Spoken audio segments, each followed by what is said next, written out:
good morning everyone! Here are the Group 2 Dolphinians who discuss the benefits of teaching life skills in school. Let's hear them. While teaching students about money matters is an important part of education, there are many other crucial life skills. Children who study personal finance, for instance, will be better prepared to handle the financial challenges of adulthood. Students who form strong character traits will also stay out of trouble. But what are the drawbacks of life skills instruction in schools? Does it merit it? It's not always obvious how to teach skills like resilience, communication, proactivity, and leadership. Just a few of the areas that are crucial when facing the challenges of the 21st century job landscape.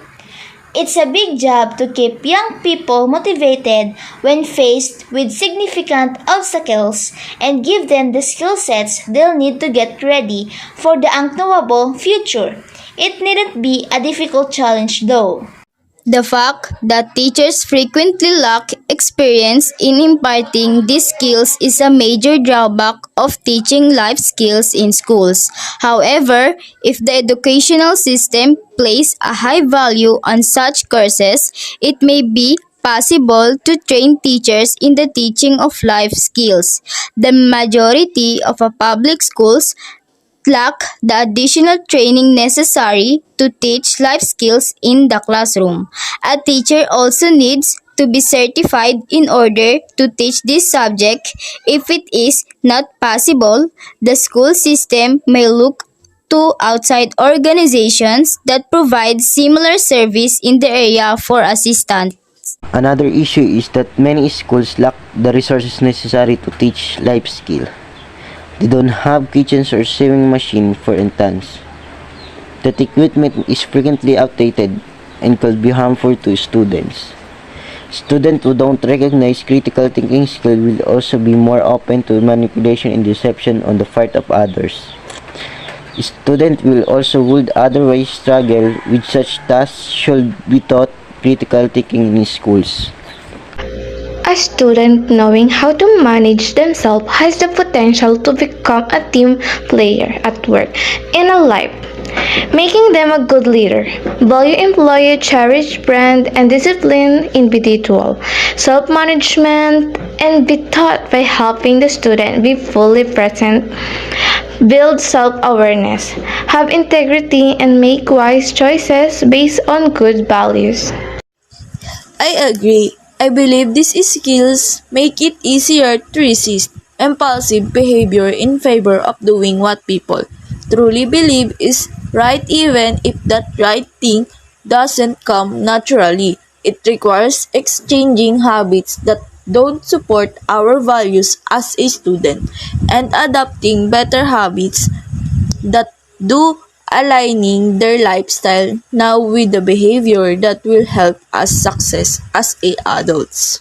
Young people need new job-related skills that will prepare us for collaborations with others in the workplace of the present and the future, potentially across the globe. In addition to our own classroom or place of employment, we will gain a better understanding of what it means to live in a world that is more connected and collaborative. If they are encouraged to work collaboratively on a creative challenge and are given the opportunity to reflect on the lessons they learned from the activity. At an exponentially increasing rate, new information is being found and disseminated.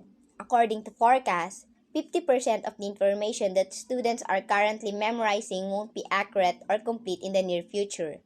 Some students must be able not to only locate accurate information but also evaluate its validity and functionality. Including research-based assignments and projects in classroom will give students a solid foundation on which to build these crucial workplace 21st century skills. Why not have students think about the different ways they might use this skill by familiarizing them with case studies?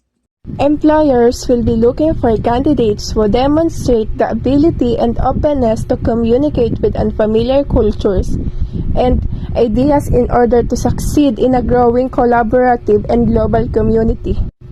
Students will need exposure to candid conversation and experiences that can make them feel at ease communicating with others in order to develop these skills.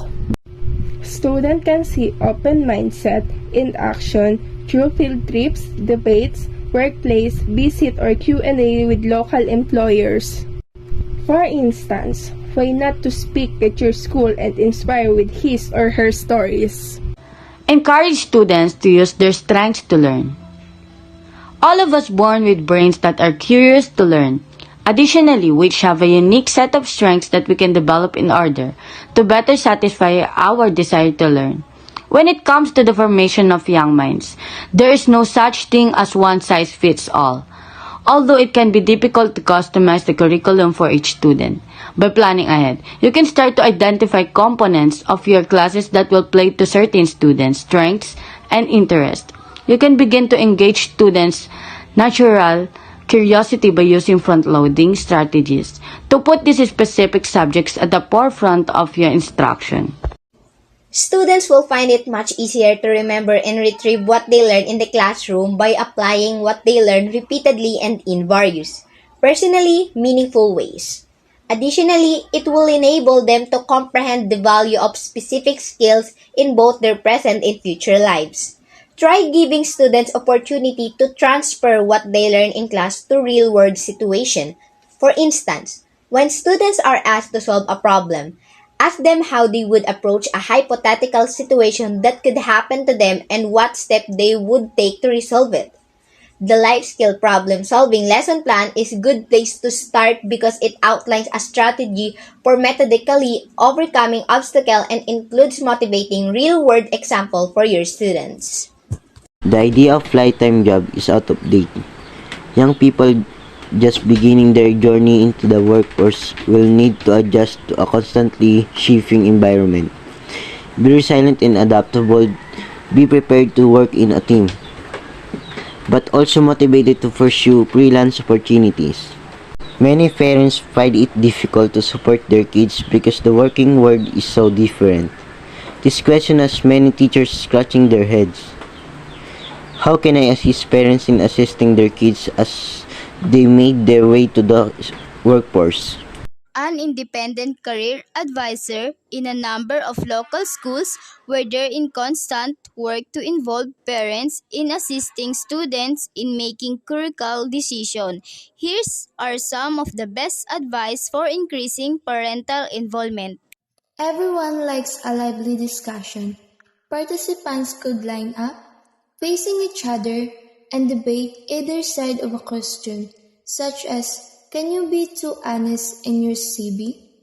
A great launching point to discuss people's styles of persuasion and negotiation. Try it with your students too. They will consider immediately whether they are coming across as too aggressive or whether they have a gift for bringing people round to their point of view. All key workplace skills. Employability needs to be embedded across the whole school.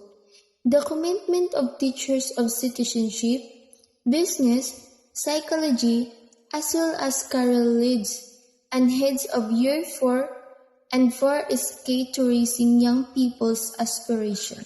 Bringing the outside world into all subjects can help students see that learning is relevant to later life. And that's all for today.